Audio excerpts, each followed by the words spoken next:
Aaliyah's death in 2001 made many fans discover that things aren't always as they seem on camera. They were surprised when they heard that Aaliyah had fallen out with Timbaland and Missy just before her death. And as if that wasn't enough, Ginuwine also revealed via an interview that he and Aaliyah weren't speaking during the time she died. So, what must have happened between these guys that we didn't know? Why did Aaliyah fall out with Ginuwine? Keep watching to find out. Although Aaliyah first debuted at the age of 15, she had already gained recognition before that time. When she was 10, she appeared on Star Search, a television show, and also performed in concert with her uncle's wife, Gladys Knight. By the age of 12, Aaliyah had signed with Jive Records and her uncle Barry Hankerson's Blackground Records. Around that time, her uncle introduced her to R. Kelly, who, according to reports, became her mentor as well as songwriter. He even went on to produce her debut album, Age Ain't Nothing But a Number. In 1996, Aaliyah ended her contract with Jive Records and signed with Atlantic Records. At Atlantic Records, she met record producers Timbaland and Missy, who also worked with her to produce her second album, One in a Million. According to Missy, she and Timbaland were totally nervous about working with Aaliyah. Not only was her debut album successful, but Missy and Timbaland were literally still in the early stages of their career. But this wasn't all of the fears that Missy had. Missy was also scared about Aaliyah becoming a diva, But Aaliyah took them by surprise, as Missy recalled her being warm. She made us feel like family, Missy said. Another person Aaliyah got to meet at this time was Ginuwine. Like Aaliyah, Ginuwine was into American R&B, songwriting, dancing, and acting. Ginuwine guest starred in Aaliyah's second album, One in a Million, and also featured in the remix. According to reports, the music video led many fans to speculate that the two were in a relationship. It also happened that Timbaland and Missy were working with Ginuwine on his debut album, Ginuwine The Bachelor. So 4 of them, Aaliyah, Ginuwine, Missy, and Timbaland, spent most of their time together. Fans who saw them together were convinced Aaliyah and Ginuwine secretly had something going on. However, in an interview with Vibe magazine, Aaliyah's response was this: "I think rumors are hilarious. I don't pay any attention. It goes in one ear and out the other. When you're in the business, you hang out with people, and people are like, I wonder, are they seeing each other? I never dated Jay. I never dated Ginuwine." Seeing how she paid them no mind, Aaliyah refused to let the rumors get in the way of her relationship with Ginuwine.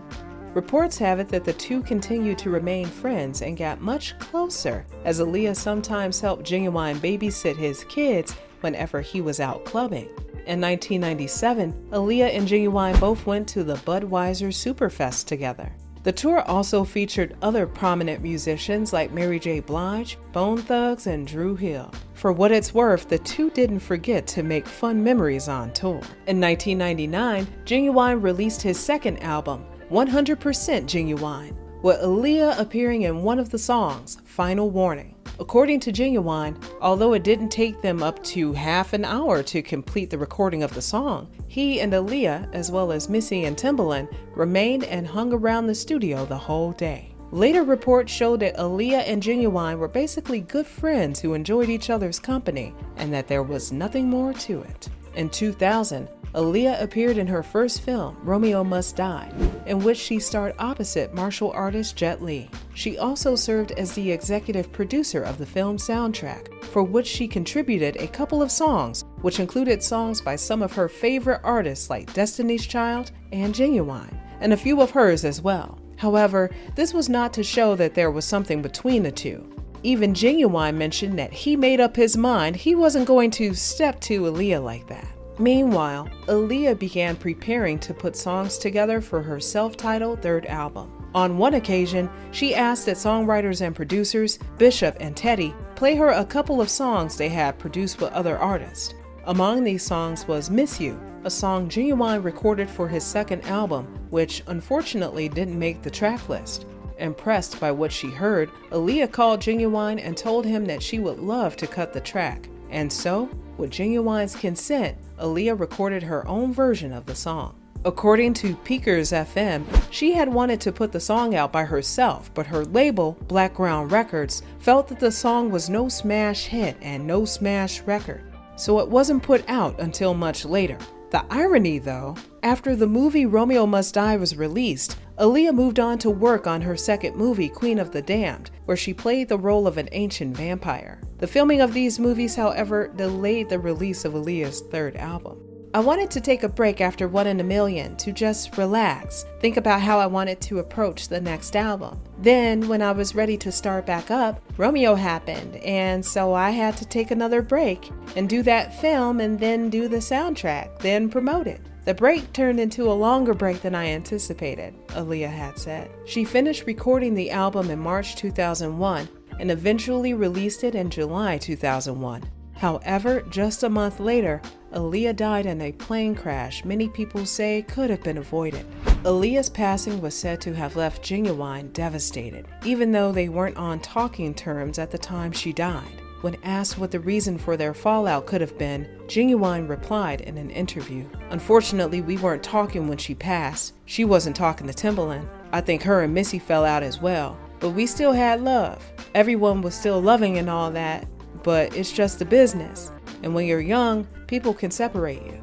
With Ginuwine's comment about the business, many have assumed that their fallout had to do with something that was going on with either of Aaliyah's labels. Now, there are a ton of sides to this story. Some reports stated that Missy and Timbaland were taking the records in a direction Aaliyah didn't want to be a part of, so she stopped communicating with them. Another report, particularly a comment from a fan, read, "Timbaland and Aaliyah were arguing because he didn't want to go out to Australia to record for her album and felt rushed to produce something for the album. And Ginuwine was annoyed that the label put more money into her projects instead of his." However, it is essential to note that these claims have not been proven. As a matter of fact, while some reports claim that Missy and Aaliyah never fell out, others claim that they did. Whatever the case, one thing was sure. The four of them grew visibly distant as they began to make names for themselves in the music industry. Plus, the looks of Ginuwine, Missy, and Timbaland at the 2001 VMAs after Aaliyah's passing hinted that the trio wished things had turned out very differently. Missy would later reveal, "Tim and I carry Aaliyah with us every day, like so many of the people who love her. She will always live in our hearts. We have nothing but love and respect for her memory and for her loved ones left behind still grieving her loss. They are always in our prayers." Months after Aaliyah passed, Missy released a track titled Takeaway, which was performed by Ginuwine and dedicated to Aaliyah. It was also revealed that Aaliyah and Ginuwine were initially cast as lead roles for the movie You Got Served, but it was delayed due to Aaliyah's death. When the movie was eventually continued, the director decided to keep both Ginuwine and Aaliyah's names, Elgin and Leah, for the characters, but changed the cast. In December 2002, a collection of tracks that had never been released were put out to the public as Aaliyah's first posthumous album, I Care For You.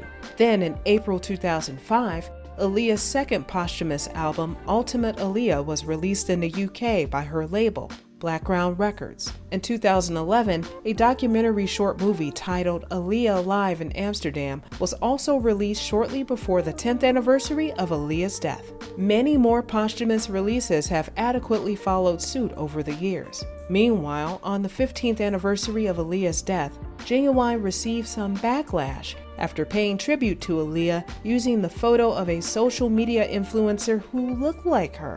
According to BET, he later switched it up by posting a photo of him and Aaliyah after enough people called him out for it. Many wondered why he didn't post that in the first place anyway. Interestingly, Ginuwine and Aaliyah weren't the only ones who had a falling out.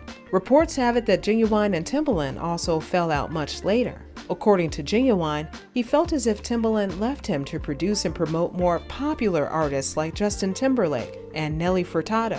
Today, Ginuwine is pretty much active in the business of singing, songwriting, acting, and dancing. A few months back, some people had even gotten a laugh out of Ginuwine's eccentric dance moves. But it's good to know that a handful of people understand him and will always be there for him. We appreciate you for watching. If you enjoyed it, please hit the like button and subscribe to our channel so that you may see more videos just like this one. Also, tell us what you think by leaving a comment below and not forgetting to do so. It's always great to have feedback from you.